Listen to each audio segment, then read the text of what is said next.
चंदन interview के लिए किसी मल्टीनेशनल कंपनी में आया था।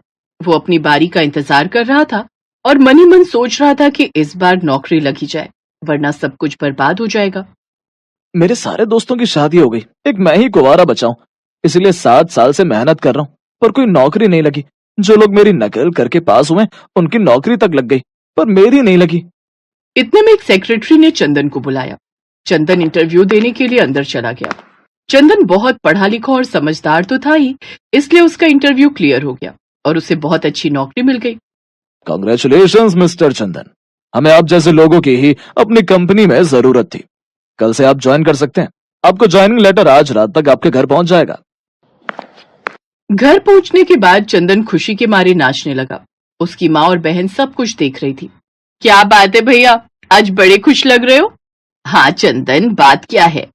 माँ, नंदिता, मैं इंटरव्यू में पास हो गया था, मुझे नौकरी मिल गई है। माँ, खूब तरक्की करो बेटा। मैंने पहले ही कहा था कि इंसान की मेहनत एक ना एक दिन रंग जरूर लाती है।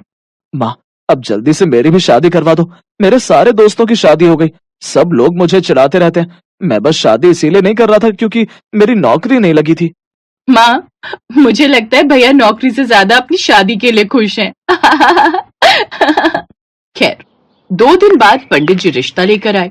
पंडित जी ने जैसे ही लड़की की फोटो दिखाई, चंदन ने तुरंत हाँ कर दी, क्योंकि अब वो बिल्कुल भी देर नहीं करना चाहता था। पंडित जी, आप हमारे परिवार जैसे हैं, आप मेरे लिए कोई गलत लड़की थोड़ी ना ढूंढेंगे। मुझे लड़की पसंद है। वहीं दूसरी तरफ जिस लड़की के साथ चंदन की शादी तय होने वाली थी, वो लड़की बहुत ज्यादा काली थी। फोटो में वो गोरी लग रही थी, पर असल जिंदगी में वैसी बिल्कुल नहीं थी। बेटा जल्दी से तैयार हो जा, आज तुझे देखने वाले आ रहे हैं। ठीक है माँ, लड़के वालों का क्या है, हर बार की तरह इस बार भी आएंगे और मेरा काला रंग देखकर मुझे मना करके चले जाएंगे। बेटा सबसे पहले तू अपने हाथों से मजेदार हलवा पूरी बना दे, क्योंकि तेरे हाथों में जादू है, तू पूरियां बहुत अच्छी बनाती है। ज्योति ने अपने हाथों से पूरियां बना दी। उसके बाद उसने सांवला मेकअप कर लिया।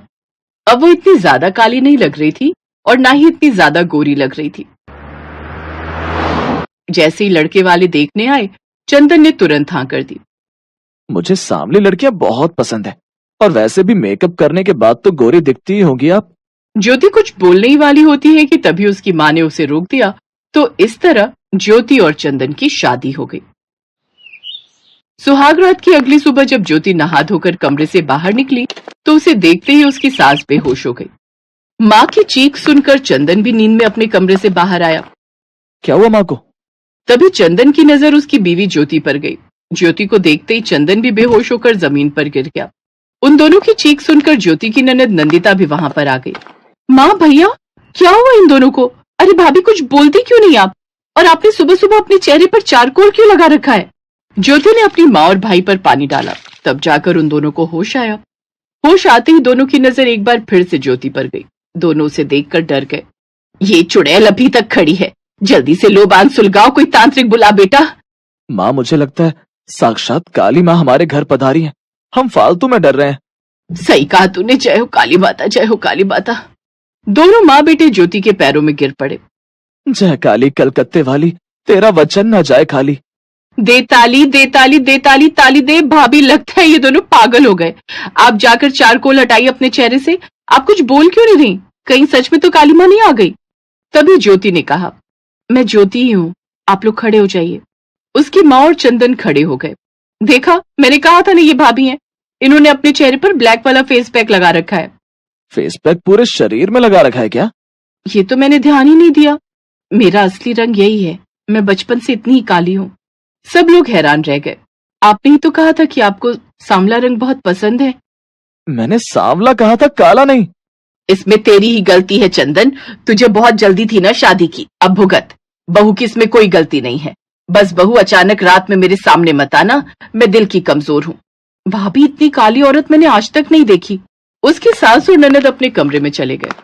चंदन भी तैयार होकर ऑफिस चला गया। रात में जब वो वापस आया तो ज्योति ने सबके लिए सब्जी, पूड़ी और हलवा बनाया।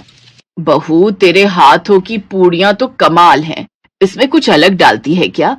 माँ, इसमें मैं काजू और मलाई डालती हूँ। वाह, ऐसी पूरियों के बारे में मैंने कभी सुना भी नहीं। माँ, जिसकी शक्ल अच्छी ना हो उसे खाना कम से कम अच्छा बनाना तो आना ही चाहिए। वरना जिंदगी जीने का भी क्या फायदा। खूबसूरती ना सही पर कम से कम भाभी में एक क्वालिटी तो है। इतने में चंदन का फोन आ गया। वो खाना खा रहा था इसलिए उसने फोन स्पीकर पर डाल दिया। हाँ मोंटी, बोल क्या हुआ? आज मेरी शादी की सालगिरह है। हाँ हाँ पता है, आ जाऊंगा शाम को।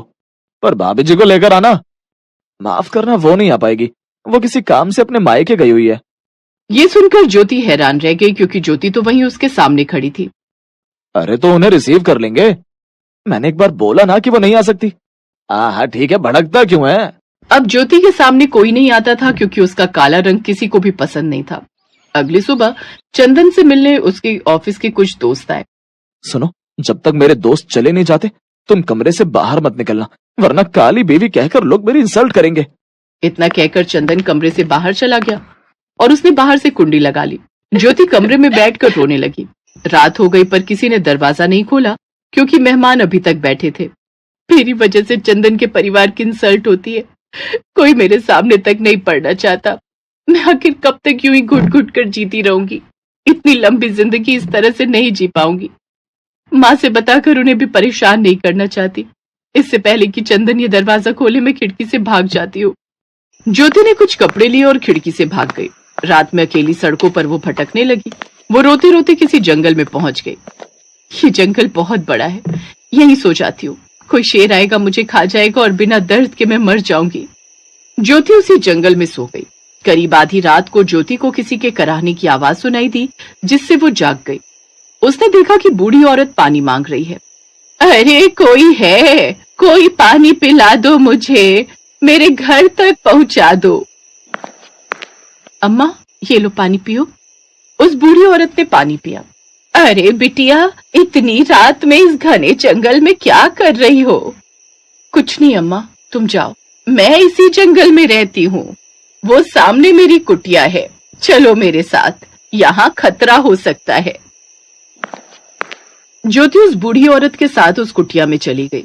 अगली सुबह उस बूढ़ी औरत ने ज्योति से कहा, बिटिया मैंने सुना है तुम्हारे हाथों की पूड़ियों में जादू है। हाँ अम्मा, लोग तो ऐसा ही कहते हैं। आज उन पूड़ियों का जादू सच में दिखेगा। क्या तू मेरे लिए भी पूड़ियां बना देगी बेटा?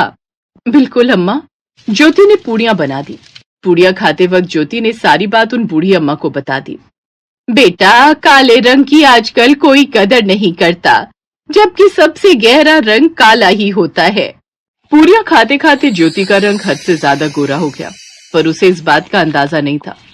दोपहर को जब उसने अपना चेहरा आईने में देखा तब वो हैरान रह गई। ये क्या हुआ? अचानक में इतनी गोरी कैसे हो गई? मैंने कहा था ना कि आज इन पूड़ियों का जादू सच में दिखेगा। इतना बोलकर वो बूढ़ी अम्मा अचानक गायब हो गई। अब ज्योति अपने ससुराल वापस आ गई। सब लोग बहुत खुश हो गए। उसने बूढ़ी अम्मा वाली बात किसी को नहीं बताई। चलो, जैसे भी ये चमत्कार हुआ हो, पर हुआ अच्छा। एक कलंक तो हट गया कम से कम।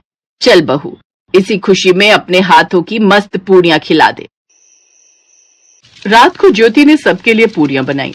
पूड़ियां खाते ही चंदन, उसकी माँ और ननद नंदिता काले हो गए। ज्योति हैरान हो गई।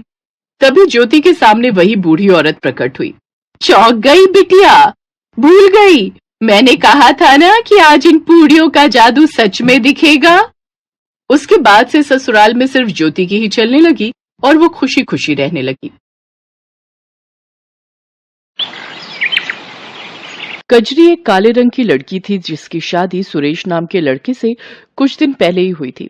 एक शाम कजरी खाना बनाकर सबको परोसती है। खाना मुंह में डालते ही उसकी सास कुंती उससे कहती है, क्यों रे काली बहू, अपनी माँ से कुछ सीख कर नहीं आई क्या, जो रोटी के साथ सब्जी की जगह नमक ही परोस दिया? माँ जी, घर में बनाने के लिए कुछ भी साग सब्जी नहीं है। आलू बचे थे, वो मैंने सुबह ही बना दिए थे।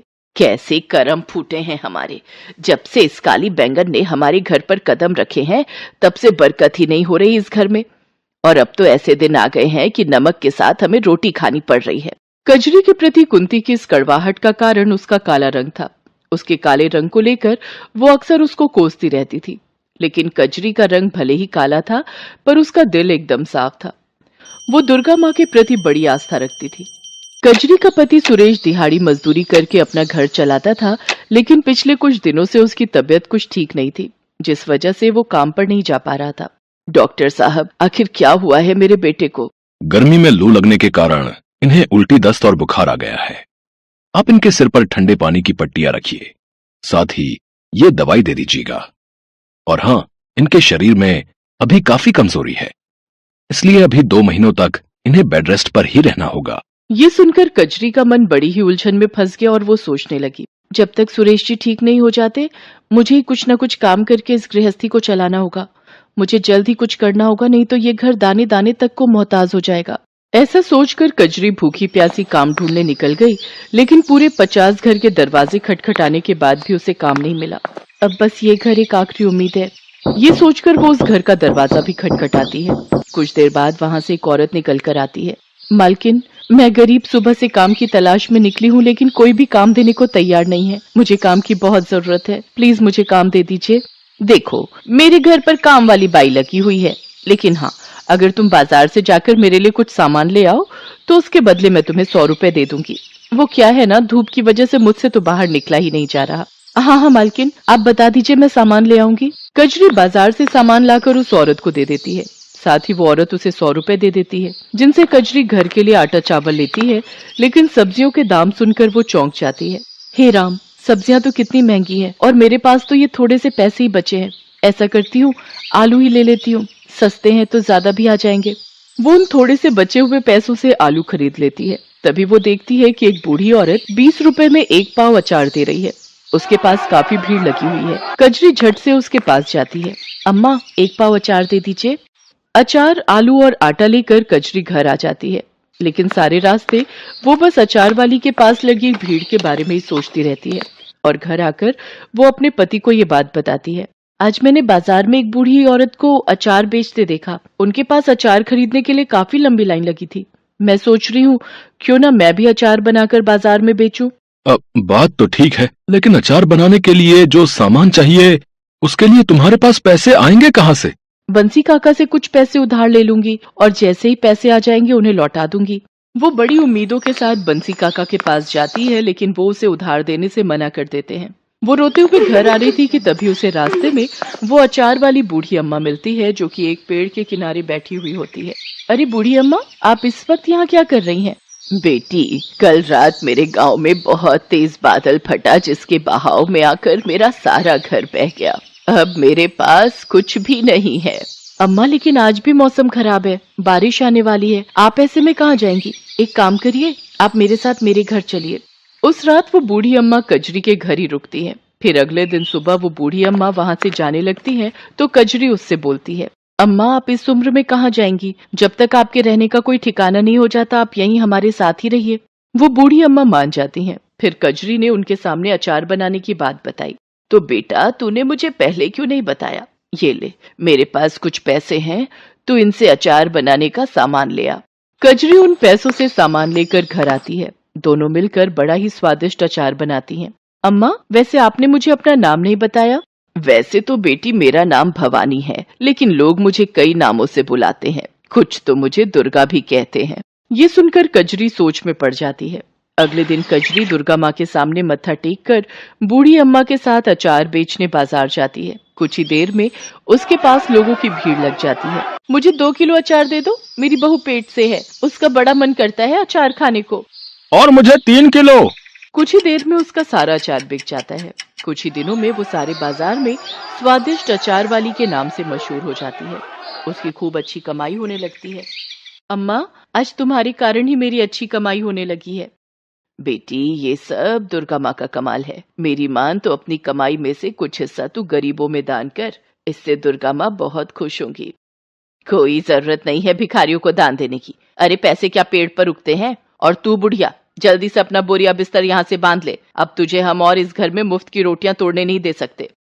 अगले दिन जब कजरी सोकर उठी तो उसने देखा कि बूढ़ी अम्मा घर में नहीं है। अम्मा, अम्मा, कहाँ चली गई आप? लगता है माँ जी की बातों ने उन्हें यहाँ से जाने पर मजबूर कर दिया। पीछे कुछ दिनों में कजरी का उस बूढ़ी अम्मा से खूब लगाव हो गया था। उनके जाने के गम में वो काफी दुखी थी। फिर वो अपनी सास के खिलाफ जाकर मंदिर पहुंचकर जरूरतमंदों को दान देती है। ये देखकर उसकी सास डंडा लेकर दुर्गा माँ के मंदिर में ही उसकी पिटाई करनी शुरू कर देती है। 4 पैसे क्या कमाने लग गई? तेरा तो दिमाग ही चढ़ गया है। अपनी सास की बातों को अनसुना करेगी तेरी इतनी हिम्मत? हे माँ दुर्गा, मुझे बचा लो। तभी दुर्गा माँ की मूर्ति से वो बूढ़ी अम्मा बाहर निकलती हैं और दुर्गा माँ का रूप धारण करके कुंती से कहती हैं, कुंती देवी, तुमने मेरी भक्त पर जुल्म किए हैं, तुम्हारे पापों का घड़ा भर चुका है, अब तुम्हारा अंत तय है। माँ मुझे माफ कर दो, मैं नहीं जानती थी वो बूढ़ी अम्मा आप ही हैं। अब से मैं कचरी को कभी नहीं सताऊंगी। हाँ माँ, इन्हें क्षमा कर दीजिए। कचरी, सिर्फ तुम्हारे कहने पर मैं इसे माफ कर रही हूँ। कचरी, तुम्हारी भक्ति से मैं बहुत प्रसन्न हूँ। अब तुम अपने सचार के व्यापार को मेरे नाम से चलाओ, देखना तुम्हारा ये कारोबार खूब फलेगा, तुम खूब तरक्की करोगी, ये मेरा आशीर्वाद है। इतना कहकर दुर्गा माँ अंतर ध्यान हो जाती हैं। कजरी दुर्गा माँ के नाम से अचार बेचने लगती है। कुछ ही महीनों में उसकी खूब कमाई होने लगती है और वो खुद की एक बड़ी सी दुकान खोल लेती है, जिससे उसे खूब कमाई होती है। साथ ही अब सुरेश भी पूरी तरह ठीक हो चुका था। अब वो भी कजरी के साथ मिलकर दुकान चलाने लगा। तो वहीं कुंती भी अब कजरी के साथ अच्छे से पेश आती है।